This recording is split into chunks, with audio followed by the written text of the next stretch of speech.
Gender. Gender is a term that you may often have heard. It is a term, however, that is not essentially understood. It tends to remain distinct from our lives and restricted to discussion during training programs. In fact, it is something that all of us experience in our lives on daily basis. It determines, for example, who we are and what we will become, where we can go and where not, the life choices available to us and those we eventually make. Our understanding of gender is often based on the family and society that we live in. This leads us to think that the role we see women and men around us play are fixed and natural. In fact, these roles differ across communities around the world. By gender, then, we mean that many social values and sacrifices for cultural attached to the biological distinction male and female. It is time that helps to understand many of the inequality power relationship between men and women.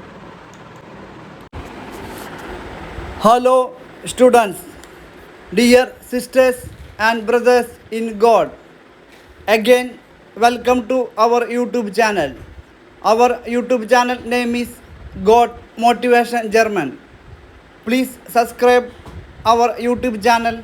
Press notification buttons for new and latest videos. Please share to your friends and valuable family members. Thanks a lot. We call them state governments. This system is not followed in all countries. There are many countries where there are no provincial or state governments, but in those countries like ours, where there are different levels of government, the Constitution clearly lays down the powers of different levels of government. This is what they did in Belgium, but was refused in Sri Lanka. This is called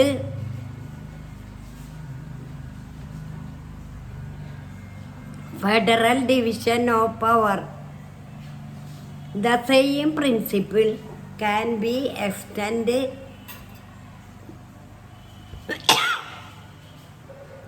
to levels of government lower than the state government, such as the municipality and panchayat.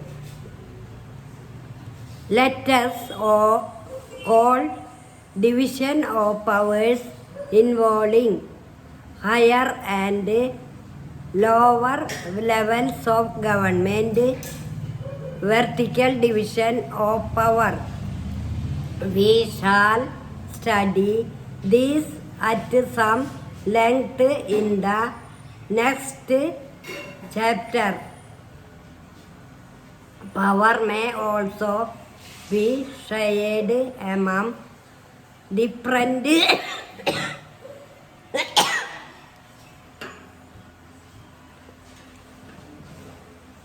social groups such as the religious and linguistic groups. Community government in Belgium is a good example of this arrangement. In some countries, there are constitutional and legal arrangements whereby socially weaker sections and women are represented in the legislature and administration. Last year, we studied the system of received constitutions in assemblies and the parliament of our country. This type of arrangement is meant to give space in the government and administration to diverse social groups who otherwise would feel alienated from the government. This method is used to give minority communities a fair share in power. In Unit 2nd, we shall look at various ways of accommodating social diversities. Power sharing arrangements can also be seen in the way political parties, pressure groups, and movements control or influence those in power. In a democracy, the citizens must have freedom to choose among various contenders for power. In contemporary democracies, this takes the form of competition among different parties. Such competition ensures that power does not remain in one hand. In the long run, power is shared among different political parties that represent different ideologies and social groups. Sometimes this kind of sharing can be direct when two or more parties form an alliance to contest elections. If their alliance is elected, they form a coalition government and thus share power. In a democracy, we find interest groups such as those of traders, businessmen, industrials, farmers, and industrial workers. They also will have a share in government power either through participation in governmental committees or bringing influence on the decision-making process. In Unit 3rd, we shall study the working of political parties, pressure groups, and social movements. God bless you. Maria.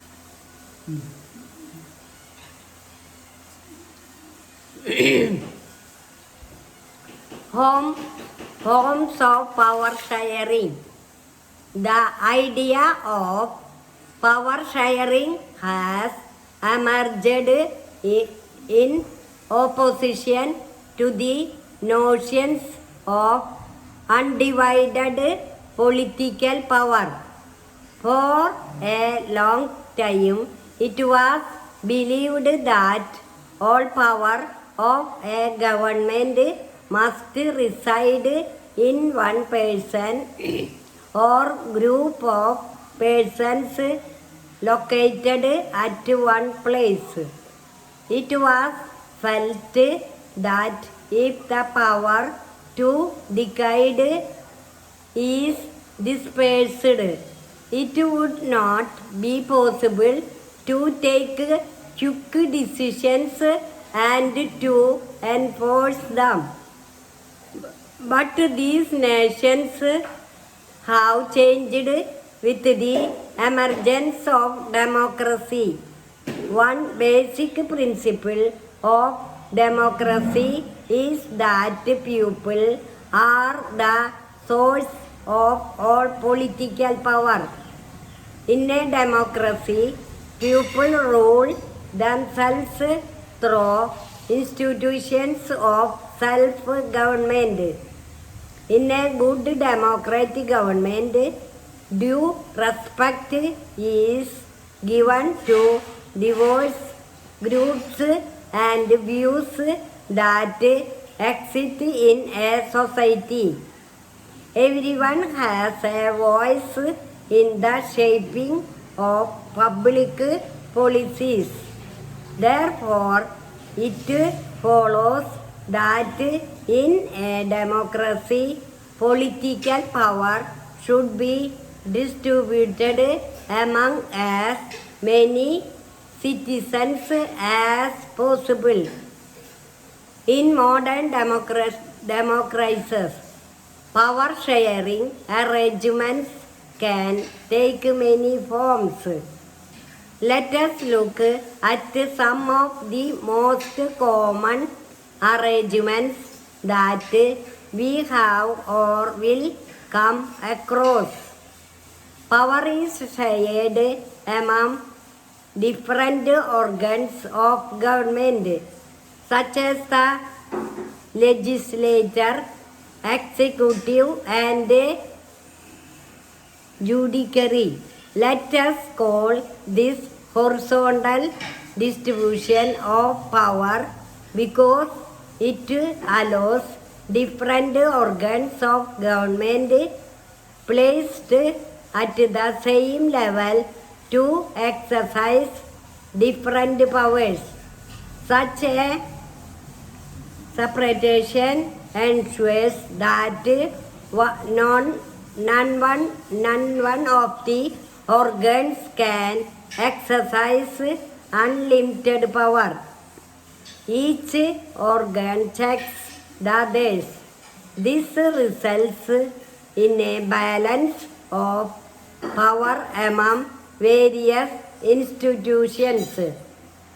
Last year, we studied that in a democracy, even though ministers and government officials exercise power, they are responsible to the parliament or state assemblies.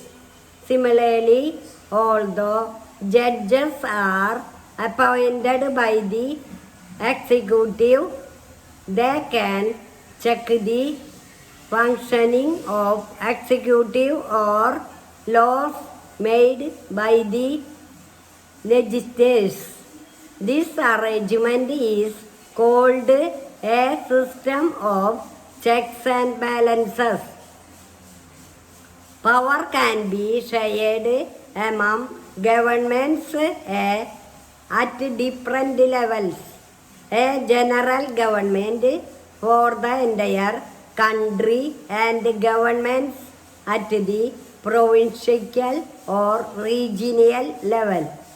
Such a general government for the entire country is usually called federal government. In India, we refer to it as the central or union government. The governments at the provincial or regional level are called by different names in different countries in India. God bless you.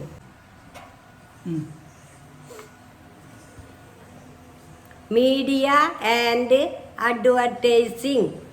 Teachers note.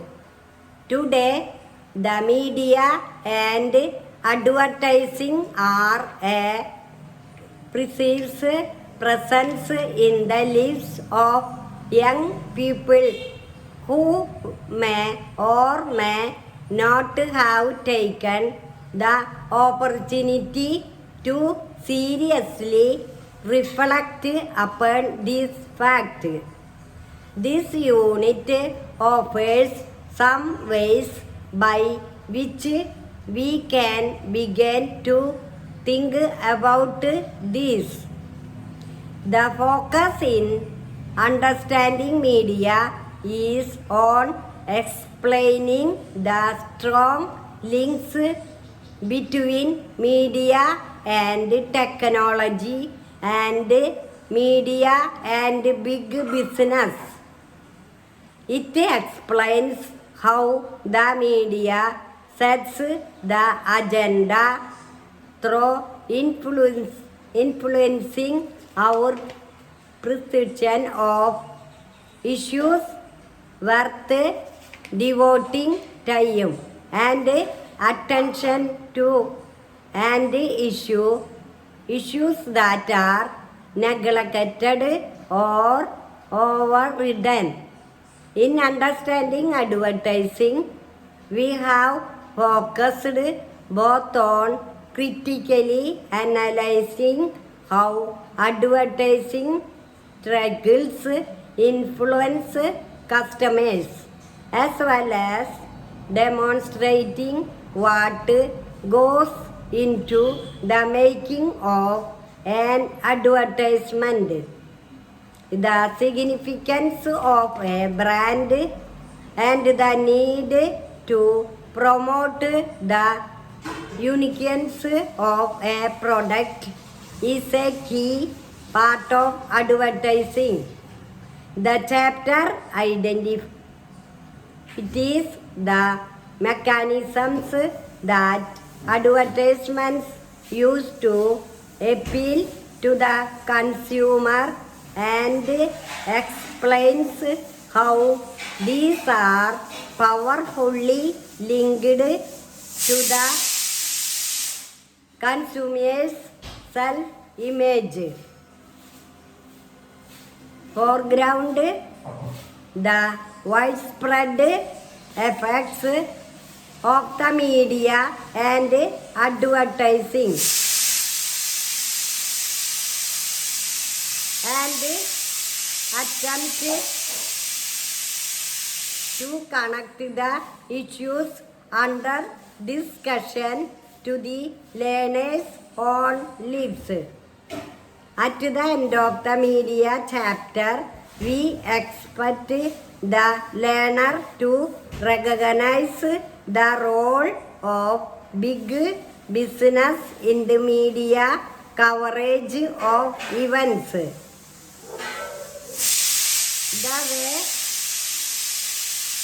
The way news is selected for coverage and the implicit dimensions of that coverage. We use two fictitious news reports to demonstrate that there is seldom just one version of a story or an event. Building on this, we expect the learner to develop the skills required or critically analyze a newspaper report or a TV story through circulations in the information provided, as well as understanding the logic behind the exclusion of certain perspectives. In the advertising chapter, two fictitious advertisements have been created to systematically take the learner through the techniques of crafting advertisements that appeal to the consumer. The examples focus on the significance of the key terms brand and brand values that are integral to advertising. These ideas can be strengthened by selecting examples from actual advertisements and structuring similar questions around them. Both chapters conclude by linking their contents to the idea of democracy. Both emphasize through using examples of local media as well as social advertising. How mainstream media and advertising tend to favor those who have greater financial as well as social resource. This point can be reinforced in the classroom by using local examples of media stories as well as posing questions about the ways in which advertising to changing what is locally available as well as locally valued. God bless you.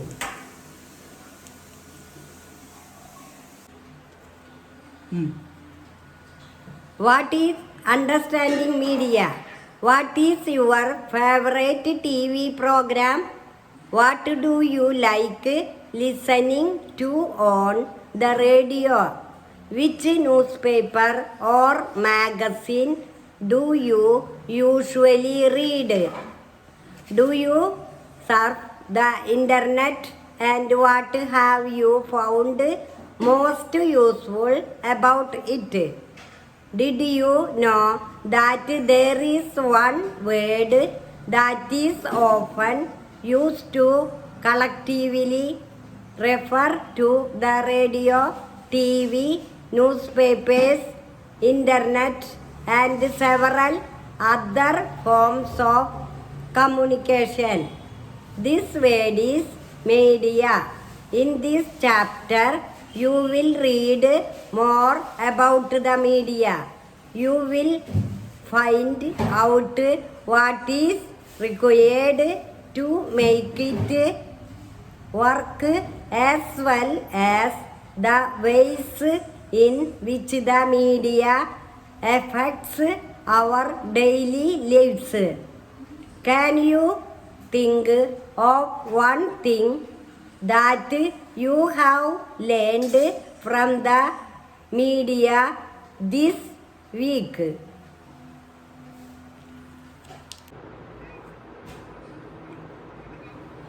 It's what you read when you don't have to that determines what you will be when you cannot help it. Oscar Wilde. In the educational context of these videos, the teaching of reading and vocabulary skill is traditionally underrepresented in English syllabus. English language instruction is almost synonymous with the teaching of grammar in recent language researches.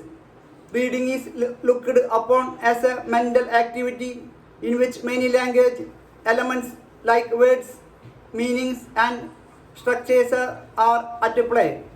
This module is designed on the belief that learning English language involves a proper integration of the four skills: learning LS,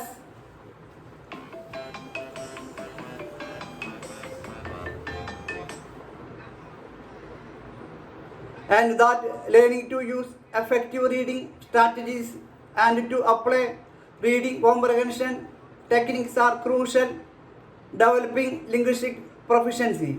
Among the four macro skills of English, reading assumes that signification as it is foundational to the process of learning a second or foreign language. There are basically two types of reading: extensive and intensive. Extensive reading introduces learners to new language inputs and reinforces the language they are acquired, while intensive reading concretizes them and promotes language learning in general. In this module, we introduce a range of reading strategies that address both the extensive and intensive dimensions of reading.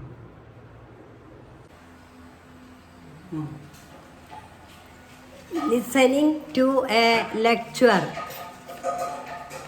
Write the notes in your own words and not in those of the speakers, except for technical terms and definitions. Write down the main points, subheadings, and some useful examples. Color code them if it helps. Label or box examples clearly for easy retrieval while studying. Note down sourcing information on additional reference material provided by the lecturer. Use mind maps for complicated concepts if you know how to draw them. Use the margins of the page to note down doubts and queries. Underline the new terms you come across and look them up later. In case of online lectures, fill in the blanks while listening to the lecture the second time. Most speakers summarize key concepts before closing. Listen sharply to closing comments for better comprehensions and retention. After the lecture, preferably within 24 hours, revise the main points and evaluate your learning. Read up additional material to consolidate your learning. God bless you. ഇതൊന്നും വേണ്ടല്ല book പറയാറ് ഇതെന്തിട്ട് വേണ Tips to make your spoken communication successful. Know the purpose of communication. Begin with suitable expressions. Maintain appropriate level of informality. Speak spontaneously. Listen to responses carefully and speak accordingly. Bring conversations to a neat and graceful close. Learners are advised to keep the above mentioned tips and the difference between spoken and written language in mind while doing the tasks in these lessons. People, places, organizations talking about the weather, daily routines, current activities, past events, future plans, reporting what people have said. Instructive, giving instructions, giving directions, describing processes, explaining concepts, placing orders, issuing commands, giving advice, sharing receipts, giving troubleshooting instructions. Persuasive, convincing people, advertising products, selling goods and services, giving reasons, making suggestions, giving advice, dissuading people, expressing obligation. Interactive and integrative, greeting people, making requests, singing, seeking and giving permission, making enquiries, apologizing, congratulating, appreciating, complimenting, offering encouragement, expressing sympathy, offering condolence, classifying ideas, seeking and offering cooperation, expressing displeasure, expressing disappointment, expressing inability, critiquing, discrediting, etc. Human communication is a combination of these different functions. To be successful communicator, one has to be adept in all our four main functions of communication.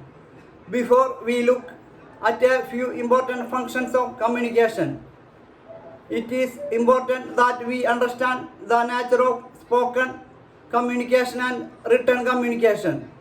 Spoken with written communication. As mentioned earlier, it is often seen that non-native speakers of language are better at the written form of the language than at the spoken form. This happens as they fail to distinguish between the two. Let us briefly examine the difference between spoken English and written English.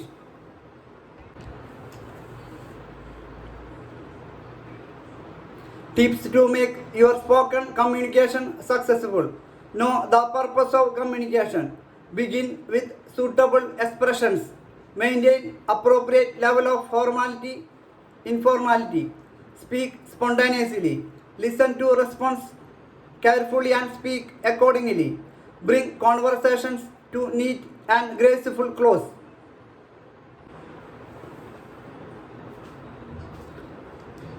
If your project contains any supporting material in the form of graphs, illustrations, tables, etc. that were not included in the main body of the project, prepare a report on a project that has been assigned to you by your instructor. Reports are descriptive documents of events, incidents, pupil research. Report writing requires you to understand not only the topic of the report but also the audience for whom it is written. When a report is written in memo format, the information is organized in different blocks with a heading for each block. These reports are written in plain and simple language. A report will usually have an introduction, a body and conclusion. For longer reports like research reports or project reports, various subsections may be required. These are the little page, an abstract, a contents page, an introduction, main body, a conclusion, recommendations if any, list of references or citations and appendices.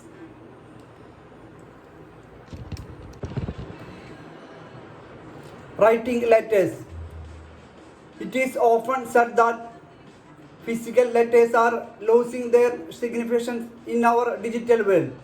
Very few of us write personal letters in the conventional way anymore. Business letters through are a different matter altogether. Organizations often require that all correspondence be physically documented. This means that business letters often need to follow certain guidelines regarding their format and style. The kind of language used in business letters too are a matter of concern. There used to be a time when business letters were written in an excessively formally manner. This way possible because the world was much less interconnected that it is now, and letters were often the only link between business houses. Early letter writers needed their letters to be as unambiguous as possible. Today, business interactions occur constantly and in many forms. Apart from actual meetings, business is transferred over a telephone and also online. Communication has become easy and cheap. As a result, business letters have become less formal in their tone and format. However, there is still a need to ensure that business letters are as concise and professional as possible. we need to remember that formal letters are written for specific purposes and to people in specific positions.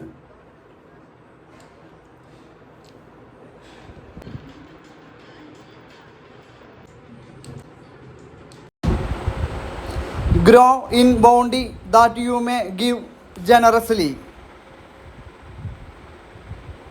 Grow sidewards, arms outstretched in love. Grow humbly, taking only what you need from the earth. Gracefully from our teachers. Lesson on growing. And grow upwards, eyes towards infinity. Grow sideways, arms outstretched in love. Grow in depth, rooted in wisdom. Reading makes a full man.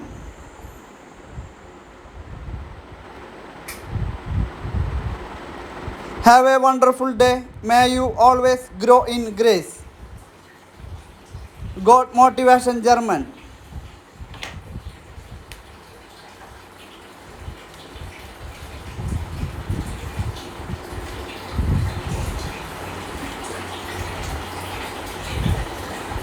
And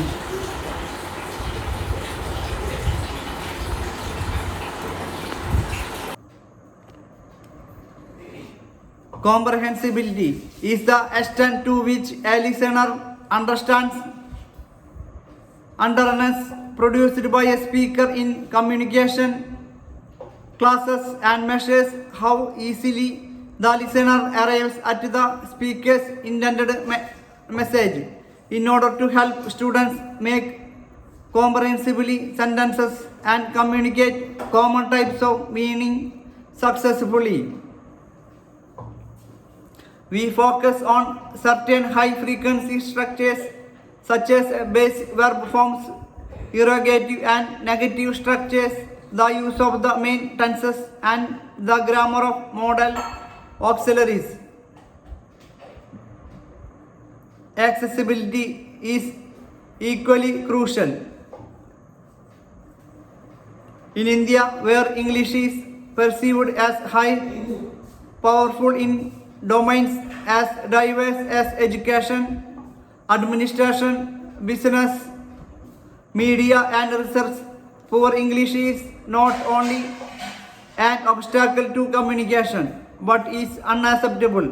In some contexts, a person who speaks unacceptability may not be taken seriously or may be considered uneducated. Students need to develop fluency, the ability to process different grammatical forms more rapidly and accurately than is required for mere comprehensibility. Potential employees and examiners may also require of students a high level of grammatical correctness, and if our students' English needs to be acceptable to these authorities, their prejudice must be taken into account. Grammar should never be taught as an end in itself, but always with reference to meaning, social function, or discourse, or a combination of these factors. Introduction. There are two important reasons why grammar needs to be taught comprehensively, acceptably. Accuracy. Attention to form is essential for developing comprehensibility. Learning objectives.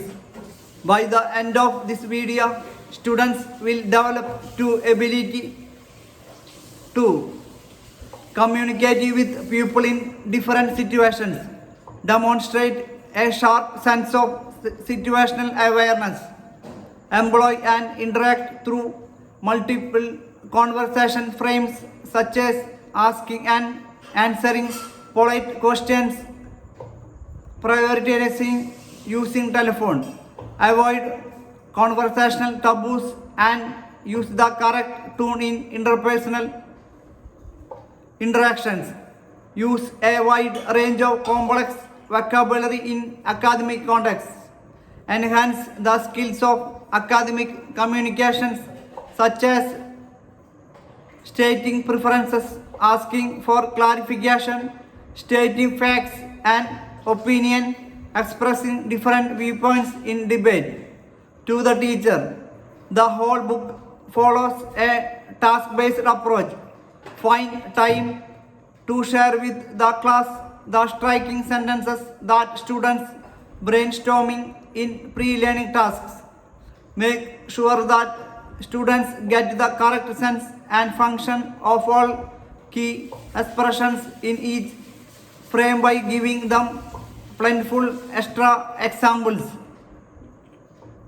Play the role of a participant facilitator in the pre-learning and post-learning phases, and that of an instructor in the presentation and practice phase. Encourage students to tap in e-resources, mobile applications given at the end of the module.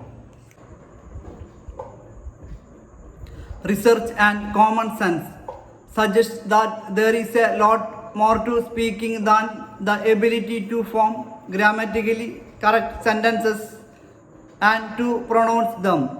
Scott Thornby. Introduction. Speaking is one of the most fundamental skills in communication. Speakers of English, especially in a context like that of Kerala, need to be able to speak in a range of different situations and learn to use a wide range of conversational repair strategies. In addition, they also need to develop the ability to manage functional exchanges. According to the Thornbury, speaking has two basic functions: transactional and interpersonal. The purpose of transactional function is to convey information and facilitates the exchange of goods or services, while the primary purpose of the interpersonal function is to establish and maintain social relations. Phoning to book a movie ticket is a transactional speech event. The conversation between two friends at a movie theater is an interpersonal speech event. This module is divided into two parts, and the activities attempt to address both the everyday and academic transactions in English. The government can also decide to make new laws for the state regarding sanitation and health facilities. For example, it may make it compulsory for municipal corporations to ensure that there are adequate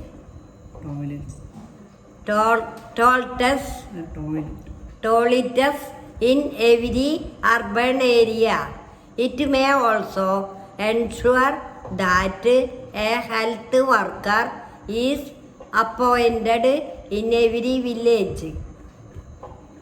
This act of making laws on certain issues is done in the legislative assembly of each state. The various government departments then implement these laws. Laws for the entire country are made in the parliament. You will read more about the parliament next year. In a democracy, it is the people who elect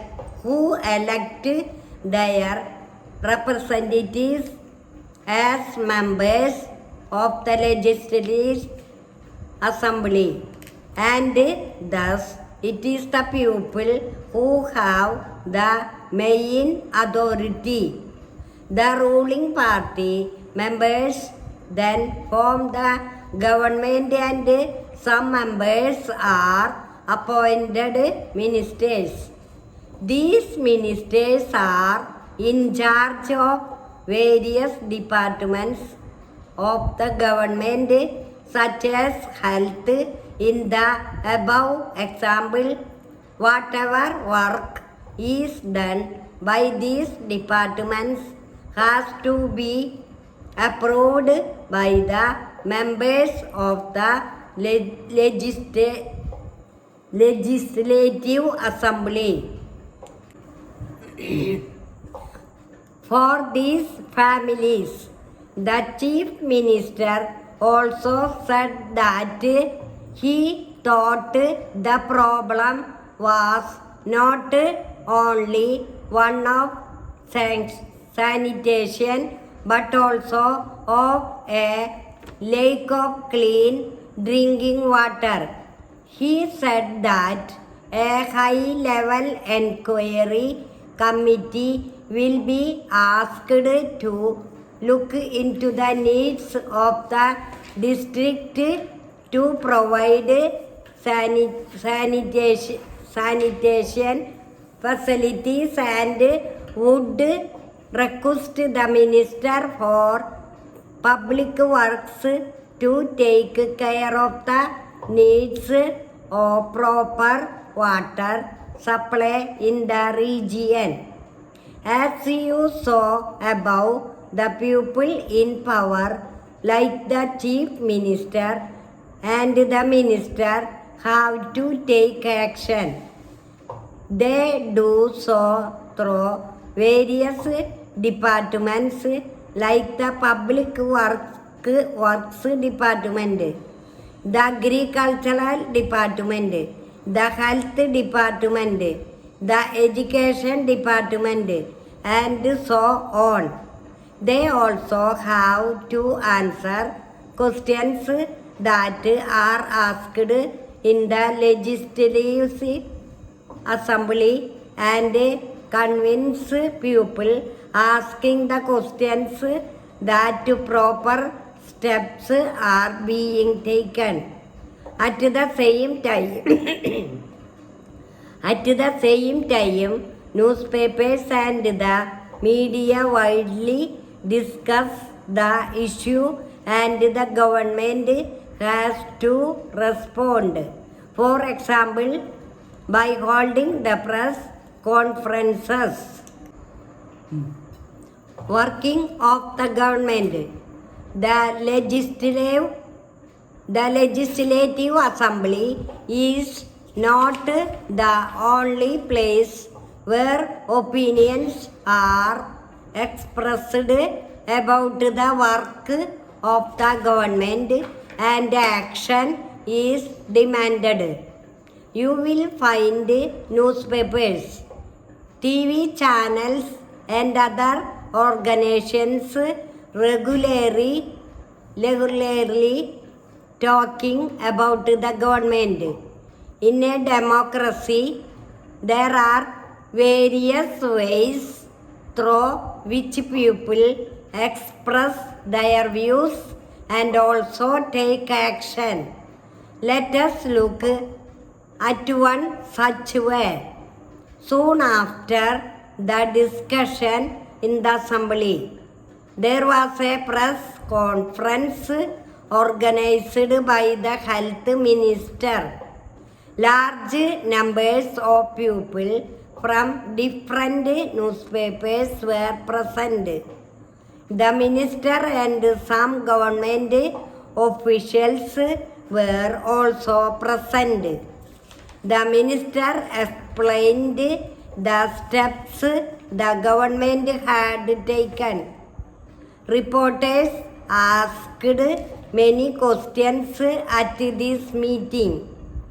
These discussions were then reported in different newspapers. The following page has one such report. During the next week, the Chief Minister and the Minister for Health visited Patalapuram district. They went to visit the families who had lost their relatives and also visited people in the hospitals. The government announced a combination for these. Good morning, students. We are at the end of our academic year. You have finished your exams and I hope that you are preparing for the holidays which will last for 2 months. Yes, Mom. I hope all of you will enjoy the holidays and come back happily. Ramu, what are you going to do during the holidays? Teacher, I will be going to my auntie's home. I have lots of friends there. I will be playing with them. Good. What about you, Sino? Teacher, I will spend the days with my parents. We are planning to visit my uncle's house in Punjab. I hope we will be having a nice time in Punjab. Punjab is a good place to spend the holidays. Bobby, what about you? Teacher, I will be visiting my auntie's house. I like to stay there because I have lots of friends there. It's nice to spend the holidays with your friends. Our principal wants to meet all of you before you go for your holidays. I ask all of you to gather for assembly. Dear students, you have finished all your exams. You will be having holidays for 2 months.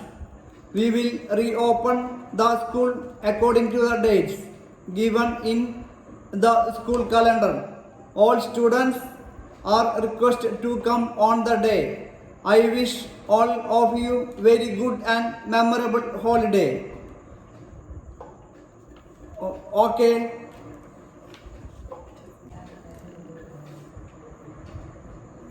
Introduction.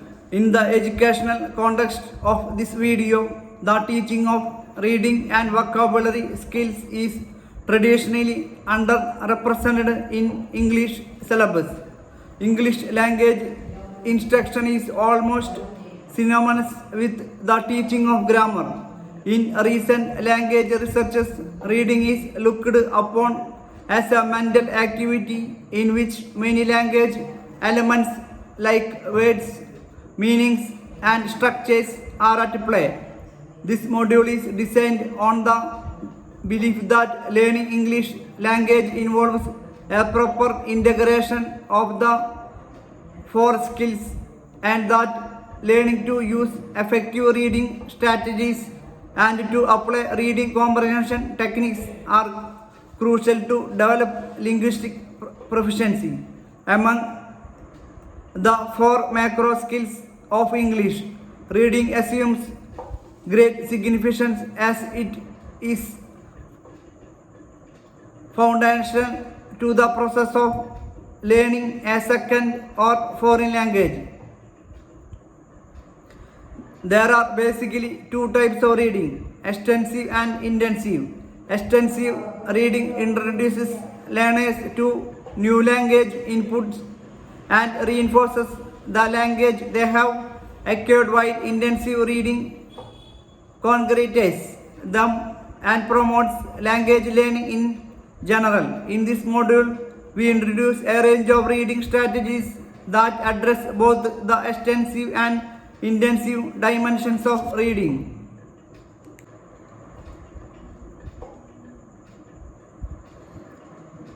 It's what you read when you don't have to that determines what you will be when you cannot help it. The following two chapters explore the concept of gender without actually using the term. Instead, through different pedagogic tools like case studies, stories, classroom activities, data analysis, as photographs, students are encouraged to question and think about their own lives and the society around them. Gender is often mistakenly thought to be something that concerns women or girls alone. Thus, has been taken in this chapter to draw boys into discussion as well. Chapter 4 used two case studies. The chapter also addresses the fact that societies assign different values of the roles men and women play and work they do. Students discuss the issue of housework done primarily by women. Housework is often to consider work and there are made invisible and evaluated.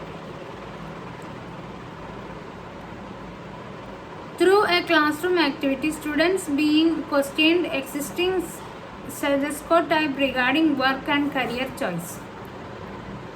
By reading about the lives of two Indian women from the 19th and 20th countries, students see how women struggle to change their lives by learning to read and write.